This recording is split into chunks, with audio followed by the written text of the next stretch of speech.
Hello बच्चों, जैसे कि हम क्लास 11th का मैथ का चैप्टर नंबर 3 ट्रिग्नोमेट्रिक फंक्शन पढ़ रहे थे, तो आज ये उसका सेकेंड लेक्चर है। तो आपको करना क्या है, चैनल को सब्सक्राइब कर लेना है और बेल आइकन को दबा लेना है। तो चलिए स्टार्ट करते हैं। जैसे कि पिछले लेक्चर में हमने क्लास 10th के बेसिक फार्मूलों पर हम बात किए थे, तो आज उसके आगे कंटिन्यू करेंगे। तो ध्यानपूर्वक समझते हैं। सबसे पहले हम यहाँ देखेंगे कोण के बारे में। तो यहाँ देखते हैं कोण। तो कोण को इंग्लिश में बोलते हैं एंगल। तो यहां पहले सबसे पहले देखेंगे एंगल की परिभाषा। तो ध्यानपूर्वक समझते हैं। किसी भी किरण के प्रारंभिक बिंदु के परितः घुमाने से क्या बनता है? कोण बनता है। ध्यानपूर्वक समझिएगा। जैसे क्या है, सपोज करो एक किरण है और ये किरण का क्या है? प्रारंभिक बिंदु है। ये क्या है? अंतिम बिंदु। तो कह रहा किसी भी किरण के प्रारंभिक बिंदु के परितः, परितः मतलब होता है चारों ओर। तो ये क्या है? इस किरण का क्या है? प्रारंभिक बिंदु। और कह रहा है इस बिंदु के परितः घुमाने से हमें क्या मिलेगा? कोण मिलेगा। तो देखो ना, ये प्रारंभिक बिंदु है और इस प्रारंभिक बिंदु के परितः, परितः मतलब चारों ओर घुमा दें तो हमें क्या मिलेगा? कोण मिलेगा। तो आप इसकी सिंपल डिफिनेशन ये समझ सकते हैं। किसी भी किरण के प्रारंभिक बिंदु के परितः घुमाने से हमें क्या मिलेगा? कोण मिलेगा। और यही क्या है? कोण की परिभाषा है। तो आप यहां समझ सकते हैं। और इस कोण को क्या नाम दे देते हैं? थीटा। क्या दे दें? थीटा। अब आपको यह पता है, अगर हम ऐसे चलेंगे तो हमें पॉजिटिव एंगल मिलेगा, अगर हम ऐसे चलेंगे तो हमें निगेटिव एंगल मिलेगा। तो आप सिंपल समझ सकते हैं, अगर हम क्लॉकवाइज मतलब घड़ी की दिशा में चल रहे हैं तो हमें कैसे एंगल मिलेगा? निगेटिव एंगल मिलेगा। अगर हम घड़ी के विपरीत दिशा में यानी एंटी क्लॉकवाइज चलेंगे तो क्या मिलेगा? Positive angle. जैसे सपोज करो, यहां से देखते हैं 30 डिग्री कोण को बनाना है, तो 30 डिग्री कोण को हम खींचेंगे ऐसे। ये क्या है? इसकी लाइन है। और 30 डिग्री प्लस 30 डिग्री है तो हम ऐसे चलेंगे, प्लस 30 डिग्री में हम ऐसे चलेंगे तो हम यहां से इस लाइन से 30 डिग्री का कोण ऐसे बनाएंगे। ये 30 डिग्री हो गया। अगर यही कह दिया जाए माइनस 30 डिग्री का कोण खींचो, तो माइनस 30 डिग्री कोण कैसे होगा? इस लाइन से हम क्या करेंगे, पहले ये एंटी क्लॉकवाइज चलें तो हमें पॉजिटिव एंगल मिला। अब हम क्या करेंगे? क्लॉकवाइज चलेंगे तो हमें नेगेटिव एंगल। तो माइनस 30 डिग्री कोण क्या होगा? ऐसे होगा। ये क्या हो जाएगा? माइनस का 30 डिग्री का कोण हो जाएगा। तो आप यहां से समझ सकते हैं। अब हम देखते हैं अगला क्या है? रेडियन। क्या है? रेडियन नहीं, डिग्री माप। क्या है अगला? हम देखें तो क्या है? डिग्री माप। तो डिग्री माप क्या होता है? ध्यानपूर्वक समझते हैं। अब इसको हम साफ किए दे रहे हैं। तो देखो, डिग्री माप क्या होता है? सिंपल ये समझे, जैसे क्या है, एक सर्कल ले लेते हैं। ये हमने सर्कल ले लिया और ये इस सर्कल का क्या है? केंद्र है। तो आपको पता है, अगर हम इस पूरा एक चक्कर में एक पूरा चक्कर बनाएं तो यहां कितने डिग्री कोण बनेगा? 360 डिग्री का कोण बनेगा। बिल्कुल बनेगा। मतलब एक चक्कर में कितने डिग्री कोण बनता है? 360 डिग्री का कोण बनता है। तो हमको डिग्री बताना है। तो आप ये समझिए, इस पूरे सर्कल का मतलब इस पूरे चक्कर का अगर हम कितने टुकड़े कर दें? 360। ध्यानपूर्वक समझिएगा, अगर हम इसके 360 टुकड़े कर दें, कितने टुकड़े कर दें? इस प्रकार हम 360 टुकड़े कर दें तो इस एक टुकड़े को हम क्या बोलेंगे? 1 डिग्री। ध्यानपूर्वक समझिएगा, इस पूरे सर्कल का ये पूरा एक चक्कर में कितने डिग्री कोण बनता है? 360 डिग्री का कोण बनता है। अगर इसके हम 360 इस प्रकार टुकड़े कर दें तो एक टुकड़े को हम क्या बोलेंगे? एक टुकड़े को क्या बोलेंगे? 1 डिग्री। जैसे एक टुकड़ा है ना, तो इस टुकड़े के एक टुकड़े को हम बोलेंगे 1 डिग्री। तो ध्यानपूर्वक समझिएगा। अब देखो, ये डिग्री हो गया। लेकिन अगर हम इसको फिर से इस 1 डिग्री, जैसे सपोज करिए ये हम 1 डिग्री का टुकड़ा बना लिया। ये क्या है? 1 डिग्री। यहां क्या है? 1 डिग्री। अब अगर हम यहां ये समझे कि अगर इस 1 डिग्री के हम फर्दर यानी फिर से कितने टुकड़े कर दें? 60 टुकड़े कर दें। मतलब इस 1 डिग्री टुकड़े के हम फिर से 60 टुकड़े ऐसे छोटे छोटे टुकड़े कर दें तो इस एक टुकड़े को बोलेंगे, क्या बोलेंगे? 1 मिनट बोलेंगे। क्या बोलेंगे? 1 मिनट बोलेंगे। तो आप यहां समझ सकते हैं कि 1 मिनट में कितने, यानी 1 डिग्री में कितने मिनट होते हैं? 60 मिनट होते हैं। और मिनट को किससे डिनोट करते हैं? डैश से। ध्यानपूर्वक समझिएगा। इस 1 डिग्री वाले टुकड़े को, 1 डिग्री वाले टुकड़े के हम फर्दर यानी फिर से 60 टुकड़े कर दें तो 60 टुकड़े करने के बाद जब हम एक टुकड़ा लेंगे तो वह एक टुकड़ा क्या होगा? 1 मिनट का होगा। तो आप यहां से सिंपल कह सकते हैं 1 डिग्री में, क्योंकि 1 डिग्री के टुकड़े हुए यानी 1 डिग्री में 60 मिनट होते हैं। और मिनट को हम किससे डिनोट करते हैं? डैश से डिनोट करते हैं। क्या डिनोट करते हैं? डैश से।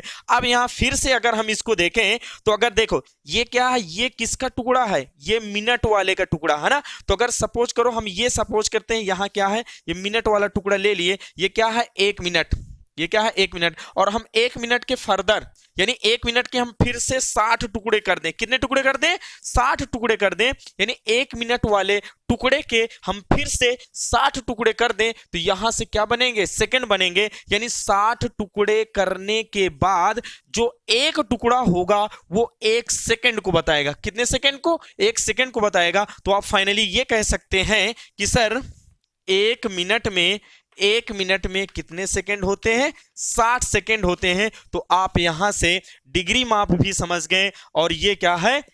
1 डिग्री इक्वल टू क्या होता है? 60 मिनट। और 1 मिनट इक्वल टू क्या होता है? 60 सेकंड। और सेकंड को डबल डैश से और मिनट को सिंगल डैश से हम डिनोट करते हैं। तो आप यहां से समझ सकते हैं। अब हम चलते हैं रेडियन माप किसे कहते हैं। तो रेडियन माप के बारे में देखते हैं। अब हम यहां देखेंगे रेडियन माप। रेडियन माप होता क्या है? जैसे आप क्लास 10th में किसी भी कोण को किस में मापते थे? डिग्री में मापते थे। अब यहाँ 11th में किसी भी कोण को हम किस में मापेंगे? रेडियन में मापेंगे। तो हम यहाँ ध्यानपूर्वक समझते हैं। अब देखो रेडियन माप क्या है, सिंपल समझो। इकाई वृत्त के केंद्र पर, इकाई वृत्त क्या होता है? ऐसा वृत्त जिसकी त्रिज्या क्या हो? 1 इकाई हो, उसे हम क्या बोलेंगे? इकाई वृत्त बोलेंगे, है ना।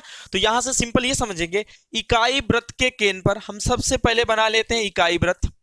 ये मतलब ऐसा वृत्त है जिसकी त्रिज्या क्या है? 1 इकाई है, उसे हम बोलते हैं इकाई वृत्त। तो कह रहा है इकाई वृत्त के केंद्र पर 1 इकाई लंबाई के चाप के द्वारा जो कोण बनता है उसे 1 रेडियन का कोण बोलते हैं। तो देखो इकाई वृत्त है और कह रहा है इकाई वृत्त के केंद्र पर, ये केंद्र है, तो कह रहा है इकाई वृत्त के केंद्र पर 1 इकाई लंबाई के चाप के द्वारा। तो ये क्या है? चाप। और ये चाप, ये जो चाप है, ये चाप की लंबाई कितनी है? 1 है। तो इकाई वृत्त के केंद्र पर 1 इकाई लंबाई के चाप के द्वारा जो कोण बनता है वो कितने रेडियन का, वो कितना होता है? 1 रेडियन का कोण होता है। और रेडियन को हम सी से डिनोट करते हैं। तो ये क्या है? 1 रेडियन का कोण है। तो सिंपल समझो, इकाई वृत्त के केंद्र पर, इकाई वृत्त के केंद्र पर 1 इकाई लंबाई, ये क्या है? चाप है। 1 इकाई लंबाई चाप के द्वारा जो केंद्र पर कोण बनेगा वो क्या होगा? 1 रेडियन का कोण होगा। तो ये इसकी क्या है? परिभाषा। अब इसके लिए फार्मूला होता है, क्या होता है? कोण बराबर क्या होता है? चाप बटे त्रिज्या। सिंपल समझते हैं, कोण बराबर क्या होता है? चाप बटे त्रिज्या होता है। तो ध्यानपूर्वक समझिएगा। अब देखो पहले मेरी बात समझिए, इस फार्मूले से जो भी ये कोण आता है, ये कोण हमेशा किस में आता है? रेडियन में आता है। किस में आता है? ये कोण हमेशा रेडियन में आता है। तो इस बात को आपको पता होना चाहिए। अब जैसे पहले मेरी बात सुनिए, ये चाप है, ये क्या है? ये चाप है। और इस चाप की लंबाई क्या है? 1 इकाई है। तो 1 इकाई चाप के द्वारा केंद्र पर 1 रेडियन का कोण बना। अगर सपोज करो, पहले हम चाप यहां से यहां तक ले रहे थे, अगर इसी चाप को हम पूरा ले लें, समझना, अगर इसी चाप को हम क्या ले लेते हैं? पूरा, तो ये पूरा क्या है? ये परिधि के बराबर है कि नहीं? एक चक्कर में तय की गई दूरी के बराबर है। तो ये क्या है? परिधि है। तो यहां से चाप अगर हम पूरा ले लेते हैं तो चाप क्या आएगा? 2 पाई आर। तो यहां से क्या है फार्मूला? कोण बराबर क्या होता है? चाप बटे त्रिज्या। तो यहां से क्या आएगा? चाप। अब बोलो, ये पूरा चाप, पहले हम चाप ये ले रहे थे, अब पूरा हम चाप लेंगे, तो ये चाप क्या है? 2 पाई आर। और बटे में त्रिज्या, त्रिज्या क्या है? आर। तो आर से आर कट जाएगा, तो ये क्या आएगा? कोण आ जाएगा 2 पाई रेडियन। अभी हमने बताया है कोण बराबर चाप बटे त्रिज्या। इस फार्मूले से जो भी कोण आएगा वो किस में आएगा? रेडियन में आएगा। तो कोण कितने रेडियन आ गया? ये 2 पाई रेडियन आ गया। और रेडियन को हम किससे डिनोट करते हैं? यानी रेडियन को हम सी से डिनोट करते हैं, मतलब सी इसमें लगा देते हैं। तो अब ध्यानपूर्वक समझिएगा, हम जब पूरा चाप लिए, जब हम पूरा चाप ले लिए, तो इस चाप के द्वारा बोलो केंद्र पर कितने रेडियन का कोण बना? कितने रेडियन का कोण बना? 2 पाई रेडियन बना। अब आपको सिंपल ये पता है कि अगर हम एक चक्कर में, अगर हम पूरा एक चक्कर मार दें, पूरा एक चक्कर अगर हम मार दें तो वहां कितने डिग्री का कोण बनता है? तो आपको पता 360 डिग्री का कोण बनता है। तो आप सिंपल समझिए, इस पूरे चाप के द्वारा, पूरा एक चाप के द्वारा 2 पाई रेडियन का कोण बना, और एक ये पूरा चक्कर मारने पर 360 डिग्री का कोण बनेगा। तो आप सिंपल समझ सकते हैं कि 360 डिग्री क्या होगा? 2 पाई रेडियन के बराबर होगा। अब इसका आधा भी हम कर सकते हैं, अगर दोनों पक्षों में 2 से भाग करेंगे तो क्या आएगा? 180 डिग्री इक्वल टू क्या आएगा? पाई रेडियन आएगा। तो ये आपका यहां से रिलेशन बन गया, तो आप यहां से समझ सकते हैं। अब यहां अलग अलग वैल्यू निकाल सकते हैं, जैसे हम 2 का भाग कर दें, 2 का भाग कर दें तो यहां से क्या आएगा 90 डिग्री इक्वल टू क्या आएगा π/2। तो आप कह सकते हैं 90 डिग्री को हम क्या लिखेंगे π/2। अब 3 से भाग करो तो 180 में 3 से भाग जब करेंगे तो तिछंग 18, अरे 180 में जब हम 3 से भाग करेंगे तो इधर भी 3 से भाग करेंगे तो क्या आएगा तिछंग 18। तो सिंपल आप ये कह सकते हैं 60 डिग्री इक्वल टू क्या आएगा π/3 आ जाएगा। अब 3 के बाद अब हम 4 से भाग करते हैं। देखो 180 में अगर हम 4 से भाग करें, इधर भी 4 से भाग करेंगे तो इधर भी 4 से भाग करेंगे तो क्या आएगा π/4। अब 4 से भाग करेंगे, 4 चौको 16 और 2 बचा 4 पंजे 20, तो फाइनली कितने डिग्री आ गया 45 डिग्री। तो आप सिंपल ये कह सकते हैं 45 डिग्री को हम क्या बोलते हैं π/4 बोलते हैं। और यहां से समझिए अगर हम इसमें 6 का भाग कर दें तो क्या आएगा 180 में 6 का भाग करेंगे तो क्या आएगा 36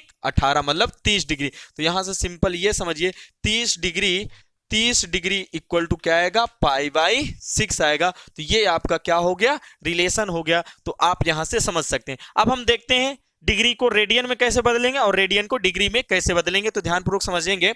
अब इधर देखो हम यहीं से करते हैं, इधर देखो अब जैसे यहां क्या दिया है, यहां से दिया है 180 डिग्री इक्वल टू क्या दिया है पाई रेडियन दिया है। तो 180 डिग्री इक्वल टू क्या है पाई रेडियन। तो अगर हम यहां 1 डिग्री की बात करें तो 1 डिग्री इक्वल टू क्या आएगा π/180 रेडियन आएगा। तो आप सिंपल ये कह सकते हैं कि सर अगर हमको डिग्री को रेडियन में बदलना है तो π/180 से उसमें क्या कराना पड़ेगा गुणा। और सिंपल समझो अगर हम इसको ऐसे लिख लें पाई रेडियन इक्वल टू क्या लिख सकते हैं 180 डिग्री लिख सकते हैं बिल्कुल। तो यहां से ये समझिए pi radian equal to 180 degree, तो यहां से आ जाएगा 1 रेडियन, क्या लिख सकते हैं 1 रेडियन इक्वल टू 180 बटे पाई डिग्री, और ये पूरा क्या हो जाएगा डिग्री में। ठीक, तो आप यहां से समझ सकते हैं कि अगर हमको रेडियन को कोई भी चीज अगर रेडियन में दी है,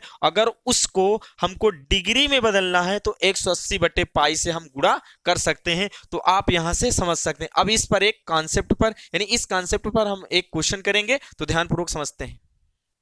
अब जैसे यहां पर क्वेश्चन है कह रहा 40 डिग्री 20 मिनट को रेडियन में बदलो, तो सबसे पहले हम करेंगे क्या, इस 40 डिग्री और 20 मिनट को पहले हम पूरा डिग्री में बना लेते हैं, क्योंकि हमको डिग्री और रेडियन में सीधा संबंध पता है। ठीक, तो हम पहले यहां से करेंगे क्या, इसको सॉल्व करते हैं। तो ध्यानपूर्वक समझिएगा, इस 40 मिनट यानी 40 डिग्री और 20 मिनट को पहले हम पूरा क्या करेंगे डिग्री में बनाएंगे। तो इसको हम लिखेंगे क्या 40 डिग्री और प्लस का 20 मिनट। अब आपको अभी हमने बताया है कि 60 मिनट में 1 डिग्री, अभी बताया ना कि 1 डिग्री इक्वल टू 60 मिनट, तो 60 मिनट इक्वल टू 1 डिग्री। तो बोलो 1 मिनट में कितने डिग्री 1/60 डिग्री होगा कि नहीं। यहां से सिंपल कह सकते हैं, है ना। तो यहां से क्या है देखो 1 मिनट में 1/60 डिग्री, तो यहां क्या है 20 मिनट। तो 20 मिनट में जब 1 मिनट में 1/60 डिग्री, तो बोलो 20 मिनट में कितने डिग्री, 20 मिनट में इसको हम क्या कर देंगे गुणा 1/60 आएगा। तो 20 तिहाई 60,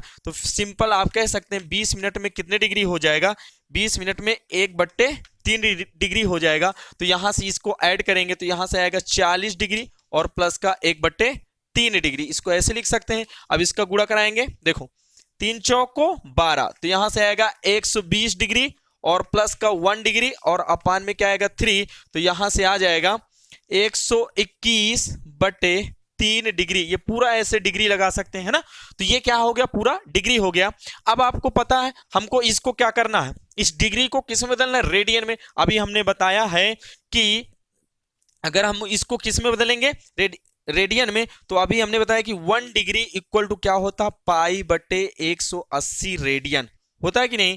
तो 1 डिग्री इक्वल टू π/180 रेडियन होता है। तो बोलो जब 1 डिग्री में इतने रेडियन, तो इतने डिग्री में कितने रेडियन, तो सिंपल हमको करना क्या है 121/3 में हमको क्या करना है π/180 का गुणा करा देना है। तो सिंपल आएगा 121 और ये क्या होगा पाई और 18 तिहाई 54, क्या आएगा 18 तिहाई 54, तो ये क्या हो जाएगा 540, और ये पूरा क्या होगा रेडियन में होगा, तो यही आपका क्या होगा आंसर। अब इसमें आंसर पर डिपेंड करता है कि ये कटा है कि नहीं, यहाँ काट के लिखा है कि ऐसे है, तो आप यहां से समझ सकते हैं।